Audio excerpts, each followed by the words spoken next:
Gold, trusted gold buyers. మీరు తాకట్టు పెట్టిన బంగారాన్ని విడిపించి ఈ రోజు ఉన్న మార్కెట్ ధరకు కొనబడను.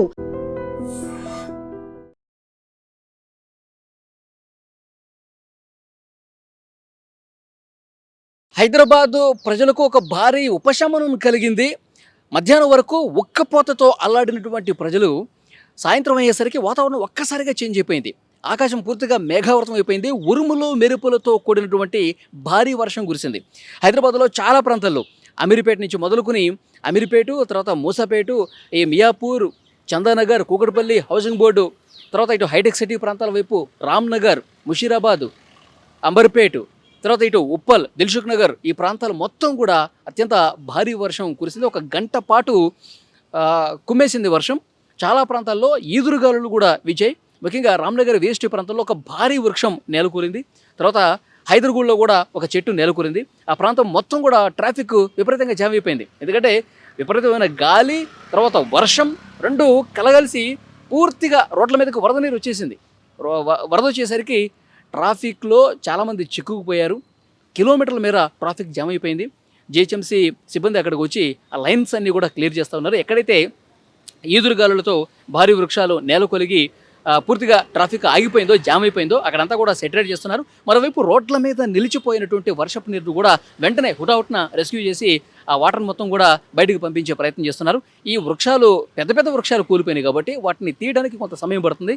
సో హుటాహుటిన కొన్ని చోట్ల క్రేన్లు తీసుకొచ్చి ఇంకొన్ని చోట్ల సిబ్బంది వాటిని పక్కకు తొలగించే ప్రయత్నం చేస్తూ ఉన్నారు. ట్రాఫిక్ అయితే విపరీతంగా పెరిగిపోయింది. మరోవైపు ఈ హైటెక్ సిటీ ప్రాంతంలో గచ్చిబౌలి కావచ్చు, హైటెక్ సిటీ కావచ్చు, ఈ మాదాపూర్ లాంటి ప్రాంతాల్లో కూడా రోడ్ల మీదకి భారీగా వర్షపు నీరు వచ్చేసరికి, ఎందుకంటే రెగ్యులర్గానే ఆ ప్రాంతంలో ట్రాఫిక్ విపరీతంగా జామ్ అవుతూ ఉంటుంది. ఎందుకంటే సాయంత్రం కావటం, ఆఫీసుల టైం అయిపోవడంతో చాలామంది ఆఫీసులు తమ టైంని అయిపోయేసరికి ముగించుకొని ఇంటికి వెళ్తూ ఉంటారు. సో ఒకవైపు వర్షం పడుతుంది, ఈదురుగాలతో కూడినటువంటి వర్షం పడింది, విపరీతంగా వాటర్ కూడా వచ్చేసింది. ఆఫీసులు ఒకేసారి క్లోజ్ అవడంతో సాయంత్రానికి అందరూ కూడా రోడ్ల మీదకి వచ్చేసారు. 2 వీలర్స్ కావచ్చు, 4 వీలర్స్ కావచ్చు, అందరూ కూడా కార్లతో బయటకు వచ్చేసరికి విపరీతంగా ట్రాఫిక్ జామ్ అయిపోయింది. గంట సేపు అయితే కానీ 1 కిలోమీటర్ కూడా ముందుకు రాలేనటువంటి పరిస్థితి ఏర్పడింది.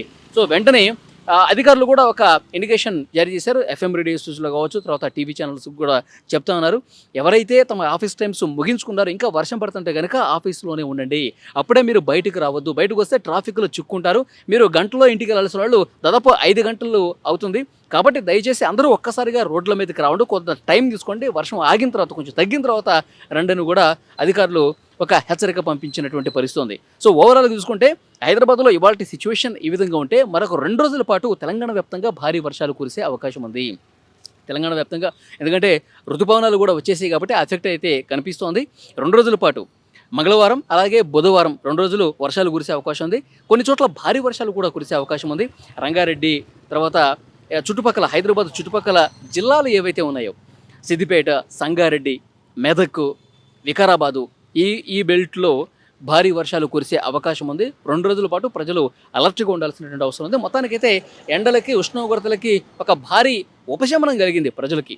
ఈరోజు ఒక్కసారిగా వాతావరణం మారిపోయేసరికి ఈరోజు వర్షం పడుతుంది, చాలా చల్లగా ఉంటుంది అని ప్రజలు భావించారు. కానీ ఇంత భారీ వర్షం పట్టడంతో, ఈదురు గాలులతో కూడినటువంటి భారీ వర్షం పట్టడంతో ఆ గాలులకి కొంత భయపడ్డ పరిస్థితుంది. ఎందుకంటే హైదరాబాద్లో ఎక్కడ పడితే అక్కడ హోర్డింగ్స్ ఉంటాయి, ప్రకటనలతో యాడ్స్కి సంబంధించినటువంటి హోర్డింగ్స్ ఉంటాయి. చాలా సందర్భాల్లో ఆ హోర్డింగ్లన్నీ విరిగి జనాల మీద పడ్డ సందర్భాలు కూడా ఉన్నాయి. మొత్తం రోడ్ల మీద పడిపోయి ట్రాఫిక్ విపరీతంగా ఆటంకం కలిగిన పరిస్థితి ఉంది. ఈరోజు కురిసినటువంటి వర్షానికి, ఈ గాలులకి చాలా చోట్ల విద్యుత్ అంతరాయం కూడా ఏర్పడింది. ముషీరాబాద్ లాంటి ప్రాంతంలో కరెంటు పోయింది, చాలాసేపు కరెంటు పోయినటువంటి పరిస్థితి ఉంది. సో డెఫినెట్గా గాలులు విపరీతంగా ఉన్నప్పుడు బయటకు రావద్దని కూడా ఒక ఇండికేషన్ పాస్ చేశారు. 2 రోజుల పాటు భారీ వర్షాలు కూడా ఉంటాయని చెప్పారు. ఈ మధ్యకాలంలో వాతావరణంలో మార్పు వస్తే ఆ మార్పు గతానికి భిన్నంగా ఉందండి. ఎందుకంటే నిన్ననే ఢిల్లీ పరిస్థితి మనం చూసాం. ఈదురుగాలు విపరీతంగా ఆ ఎయిర్పోర్ట్లో పెట్టినటువంటి ఆ స్టాండ్ కూడా ఒక్కసారిగా ముందుకు దూసుకుంటూ వచ్చి ఆ గాలి ధాటికి విమానాలని ఢీకొన్నటువంటి పరిస్థితి ఉంది. సో ఇటు ఉత్తరప్రదేశ్లో కావచ్చు, తర్వాత ఈ ఏదైతే ఈశాన్య రాష్ట్రాలు ఉన్నాయో అక్కడ విపరీతమైన గాలులు. సో డెఫినెట్గా వాతావరణంలో మార్పులు అయితే చాలా క్లియర్గా బలంగా కనిపిస్తున్నాయి. అప్రమత్తంగా ఉండండి అని చెప్పి వాతావరణ శాఖ కూడా అధికారులు కూడా హెచ్చరిక పంపిస్తూ ఉన్నారు. సో హైదరాబాదు, ముఖ్యంగా తెలంగాణలో అయితే 2 రోజుల పాటు వర్షాలు ఉంటాయి. వర్షాలు కూడా కుండపోతగా వర్షాలు కురిసే అవకాశం ఉంది. లోతట్టు ప్రాంతాలు జలమయ్యే పరిస్థితి ఉంది. కాబట్టి అందరూ ఒక్కసారిగా రోడ్ల మీదకి వచ్చి ట్రాఫిక్ జామ్ చేయకండి అని కూడా క్లియర్గా చెప్తున్నటువంటి సిచ్యువేషన్ కనిపిస్తోంది.